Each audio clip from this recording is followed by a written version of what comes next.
Hello everyone. We all enjoy watching these big and massive bodybuilding events where the athletes are delivering great performances on the stage. But what do you think is the driving force behind them? It is their mentors and their coaches.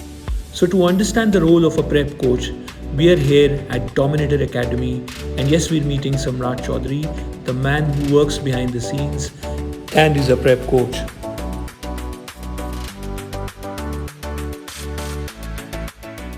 Hello Samrat, Hi, welcome to NH Content. thank you. So to begin with, let's understand from where did you get this inspiration of coaching people? It's not about coaching. I was an athlete from the beginning. Yeah. Yeah. So from the school, then college, then fashion, then bodybuilding. I never wanted to become a bodybuilder. शुरू से ही मेरे साथ ऐसा था. होता क्या है कि जैसे मेरी फैमिली में मेरे कज़न है, वो शुरू से ही ये बॉडी बिल्डिंग में रहे, तो उन्होंने चाहा कि मैं, वो बोलते थे कि तेरे जेनेटिक्स बहुत अच्छे हैं, तेरे फीचर्स बहुत अच्छे हैं इस चीज़ के लिए. और मेरे को ऐसा लगता है बॉडी बिल्डर मतलब वो ह्यूज से लोग जिनको कपड़ों की फिटिंग अजीब सी आती है, मतलब रिस्पेक्ट उस टाइम पे जो बचपन में बातें लगती थी. तो मैंने कहा नहीं यार नहीं. तो ऐसे कर करके एक बार कुछ हुआ तो हम लोग, मैंने कम्पीट कर लिया. तो जब मैं 2021 दुबई मसल शो जीत कर आया, तो there was a show in Hyderabad, Naresh Surya classic. उसमें एक लड़का था दिलीप. तो जब नरेश सूर्य क्लासिक 2 हुए थे, उसमें से पहले में दिलीप, आई गेस वो कंट्रोवर्सी हुई थी कुछ, मतलब दिलीप ने दो कैटेगरीज में कम्पीट किया था. और मेरी पहली कैटेगरी उसकी मसल मॉडल थी, दूसरी मेंस फिजिक थी. और मसल मॉडल का ऑलरेडी हम उसको विनर बना चुके थे. ओके. तो मेरे को ऐसा लगता है कि जब 2 कैटेगरी अलग है तो दोनों की बॉडी भी अलग होंगी, इसीलिए 2 कैटेगरी की ज़रूरत पड़ी है. अब एक बंदा जो मसल मॉडल जीतता है वही मेंस फिजिक जीत जाए तो नहीं है सही. तो ऐसे करके फिर उसके बाद तकरीबन 2-3-4 महीने बाद ही नरेश सूर्य दूसरा हुआ, 6 महीने बाद हुआ शायद. तो उसने मेरे से ही पूछा ये कि मैसेज किया, बीच में हमारी कोई बात नहीं हुई कि सर क्या सजेशन है या ऐसा पिछली बार क्यों हुआ. मैंने उसको एक ही चीज़ बोलती थी, जस्ट फोकस ऑन 1 कैटेगरी. मतलब ऐसा नहीं हो सकता ना कि यहाँ भी और यहाँ भी. तो उसने बोला I want to do a men's physique now. फिर मैंने उसको प्रेप कराना शुरू किया. वहाँ से उसके जो दूसरे कोच थे वो भी हमारे साथ ही थे. फिर नरेश सूर्य वो ओवरऑल जीता. फिर उसने शेरू कम्पीट किया, मेंस फिजिक. तो मुंबई शेरू कम्पीट किया, उसमें उसने गोल्ड लिया, but we miss the pro card. Then Thailand again gold, miss the pro card. तो मतलब ऐसे शुरू हुआ ऐसा कोचिंग का कि दिलीप के बाद मैंने, उससे पहले आपको मालूम है जितनी थोड़ी बहुत नॉलेज होती थी, फुल फ्लेजेड कोचिंग नहीं कराता था मैं. कि ठीक है करा दिया, थोड़ा बहुत करा दिया, जितनी नॉलेज है उतना बता दिया. फिर जब वो एक हैप्पीनेस इतनी थी, फिर और लोगों ने अप्रोच किया, फिर दूसरे को, फिर ऐसे जैसे स्टूडेंट्स आते गए. तो मैंने बीच में कई बार सोचा कि मैं अपनी प्रेप कर लेता हूँ, पर कभी ऐसा टाइम मिला नहीं कि मैं अपनी कंपटीशन की तैयारी कर पाऊँ. क्योंकि मेरे को ऐसा लगता है कि अपना आप एक ही जगह 100% दे सकते हो. जैसे जो मैंने दिलीप को समझाया था ना कि इधर बी अ मसल मॉडल और be a men's physique player, तो ये चॉइस मेरे पास भी, मेरे सामने सेम चीज़ आ गई थी कि मैं कोच बनूँ या एथलीट बनूँ. तो मैंने कोच बनना पसंद किया एथलीट की बजाय. ऐसा क्यों चूज किया आपने? मतलब आपको कोचिंग देने में ज़्यादा मज़ा आ रहा था या अच्छा लग रहा था? नहीं, मज़े की बात नहीं. आप सोचो आपके साथ ऑलरेडी कुछ लोग कनेक्ट हो गए हैं और आपसे उनकी होप्स है. तो अगर आप अपना compete करने का चूज कर लेते हो, तो कहीं ना कहीं ये 100% है कि आप प्रेप तो उनको कराओगे, but you can not give you 100%. और मेरे को सेलिंग इन 2 डिफरेंट बोट्स ऑब्वियसली. और अगर मैं उसको अपनी प्रायोरिटी लेके चलूँ कि मेरे को शो जीतना है, तो मैं अब एक बात बताऊँ ना, एक ही स्टेज के ऊपर कोच भी कम्पीट कर रहा है, स्टूडेंट भी कम्पीट कर रहा है.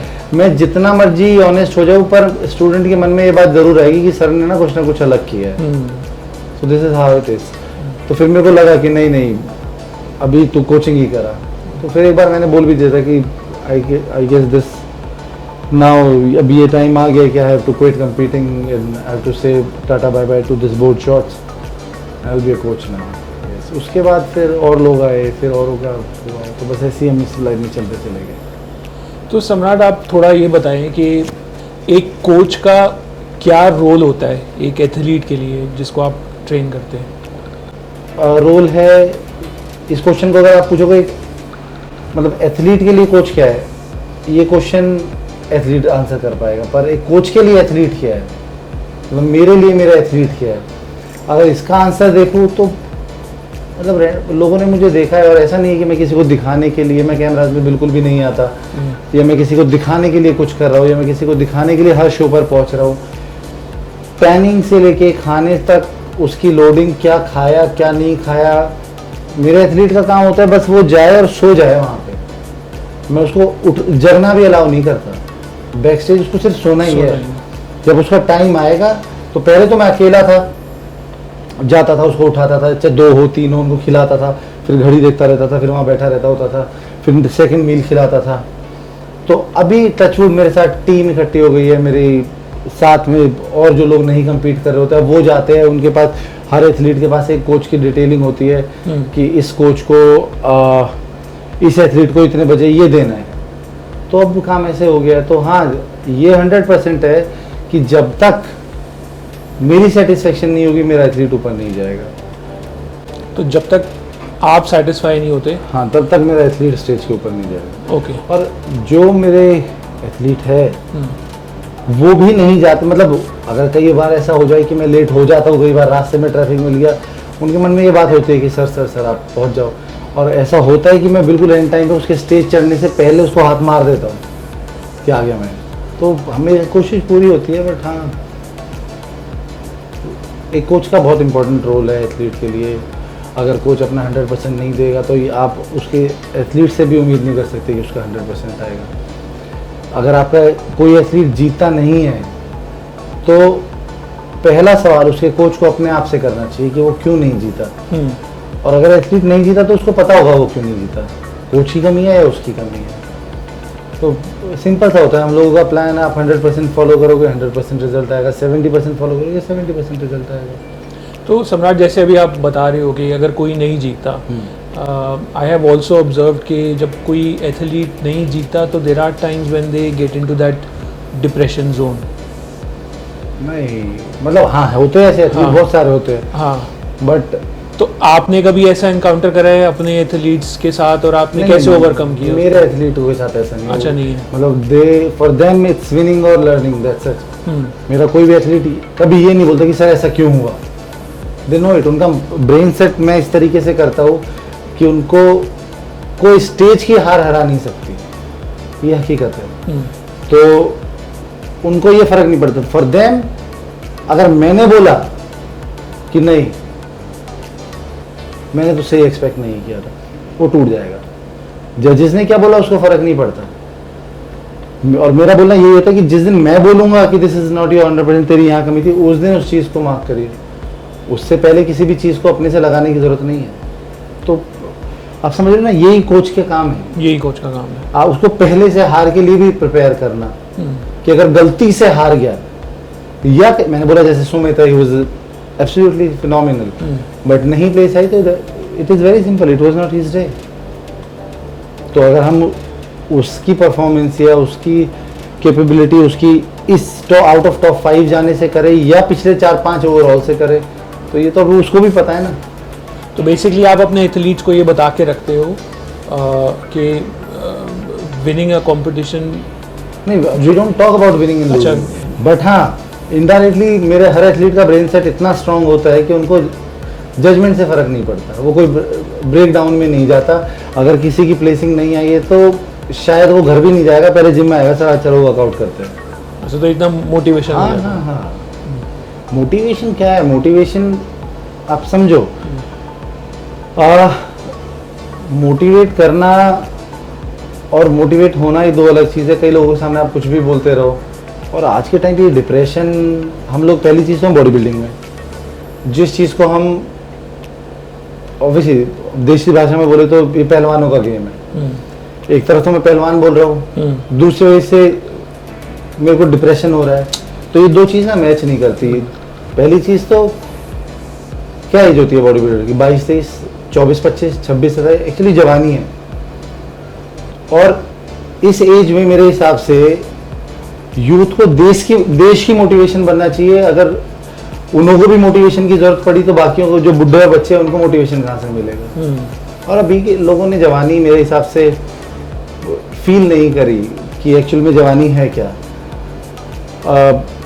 मेरी भाषा में अगर आप, मैं कई लोगों को सुनता हूँ तो कुछ लोगों के ख्याल दिमाग में रह जाते हैं। तो ऐसी किसी को सुन रहा था, उनका एक ख्याल दिमाग में रह गया कि एक्चुअली जवानी है क्या। जब हम बच्चे होते हैं तो हमारे अंदर एनर्जी बहुत होती है। अब किसी भी बच्चे को देख लो, कूदते रहेंगे, उनको ना रोको, थक के सो जाएंगे, पर कूदना बंद नहीं करेंगे। तो एनर्जी लेवल मतलब खतरनाक है, बट समझ नहीं है कि एनर्जी कहाँ लगानी है। और अगर हम बुढ़ापे में बात करें तो समझ जितनी है जिसकी कोई हद नहीं, पर एनर्जी नहीं है। तो यूटिलाइज करने के लिए जवानी का पीरियड ही है। और उसमें भी अगर हमको मोटिवेशन चाहिए और हमको डिप्रेशन जा रहे हैं तो फिर तो पहले का टाइम वैसे वेस्ट कर दिए, ये डिप्रेशन में वेस्ट कर दोगे, और आने वाला बुढ़ापे फिर लर्निंग क्या रहेगी कि मैं डिप्रेशन में रहा था। और हमारे देश में सीखने के लिए बहुत कुछ है। आप देखिए, भगत सिंह को 22 साल की उम्र में फांसी लगी थी, 24 तारीख को उनको फांसी लगनी थी, और फांसी उसको शायद 23 की सुबह 4 बजे अनाउंस की थी, प्रीपोन कर दी थी उनकी फांसी, क्योंकि फ्रांस में कोई क्रांतिकारी था इसी तरीके का, तो उसको वहाँ की पब्लिक ने निकाल दिया था किला तोड़कर। तो यही इंडिया के अंदर बात थी कि अगर भगत को फांसी 24 को दी तो उसको हो नहीं पाएगी फांसी। तो ब्रिटिशर्स उसकी इस चीज़ से डर गए थे, तो वो जवानी तो थी। और जब उसको बोला गया कि भगत तेरे को फांसी कल मिलेगी, तो वो खुश हो गया। सुबह 4 बजे जब उनको बताया गया भगत चल टाइम आ गया, तेरी कोई आखिरी ख्वाहिश, कोई किताब पढ़ रहे थे, बोले कि बस 4 पन्ने रह गए, ये पढ़ने बाकी, ये पढ़ने दो। तो जवानी वो थी, पता है मरने जा रहा है, तो उसने बोला कि तुझे पता है तेरी ये किस लिए रोकी गई है, क्या है। तो बोला क्रांति आ गई। कहते क्रांति तो आ गई, आप मेरे को लटका और क्रांति देख लेना। तो जवानी वो थी। अभी डिप्रेशन नई नई चीज़ें हम देख रहे हैं। ये मॉडर्न बीमारी है, ये बनाई हुई बीमारी है, भगवान की दी नहीं है ना, ये अपने आप पाली हुई बीमारी है। आदमी अपने आप कहना शुरू में डिप्रेशन है, मुझे डिप्रेशन है, मुझे डिप्रेशन है। क्या डिप्रेशन है, क्या डिप्रेशन।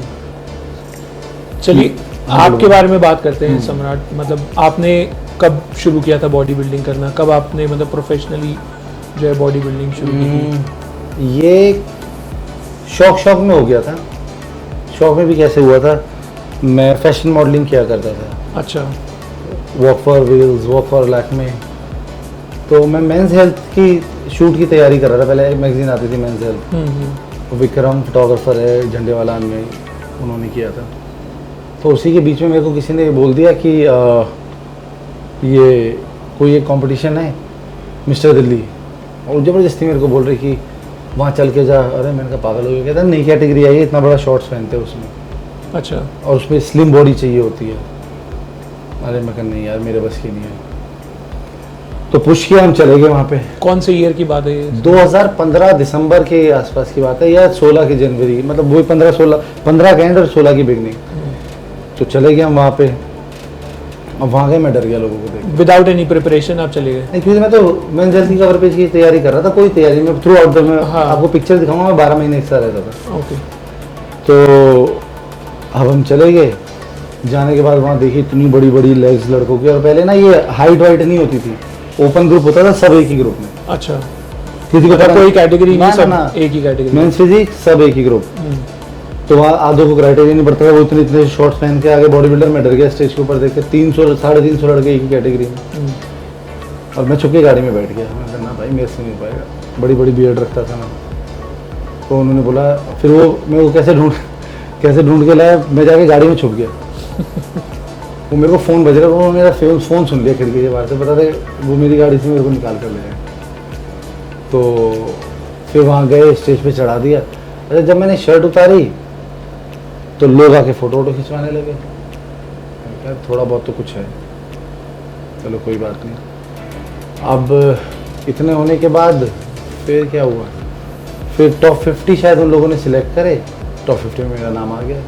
तो 350 में से टॉप 50? हाँ, जो बड़ी बड़ी थाई वाई लेके लड़के थे वो सब इधर उधर हो गए। ठीक है। फिर उन लोगों ने टॉप 10 लिए, उसमें भी मेरा नाम आ गया। तो अभी कॉन्फिडेंस लेवल बहुत ऊपर हो चुका था, बस अब ठीक है।